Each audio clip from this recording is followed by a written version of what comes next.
Garments কি পারবে আরেকটি লিড দিতে নাকি ক্ষমতা আছে? সাইমের পায়ে বল, সাইম বল বাড়িয়েছেন, সাইম থেকে হানজালা, হানজালা থেকে দেখা যাক কি হয়। হানজালা দেওয়া শুভ, শুভ থেকে আক্রমণ। সুপ্রিয় দর্শক মন্ডলী, আবার শুভর পায়ে বল, শুভ বল বাড়িয়েছেন রাসেলের উদ্দেশ্যে। এখন ম্যাচের ফলাফল গোবরাতলা দোকান সমিতি ফুটবল টিম 1, এদিকে রশ্মি গার্মেন্টস আবার গার্মেন্টস ফুটবল টিম। মাঠে খেলা জমে উঠেছে, দেখা যাক কি হয়। এবার রাসেল আবার শুভ, শুভ শুভ শুভ শুভ একটা শট। মাঠে উত্তেজনা চরম।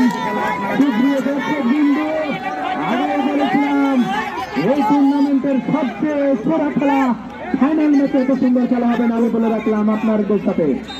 দেখা যাক কি হয়। হাড্ডাহাড্ডি লড়াই এবং খেলার ফলাফল রশ্মি গার্মেন্টস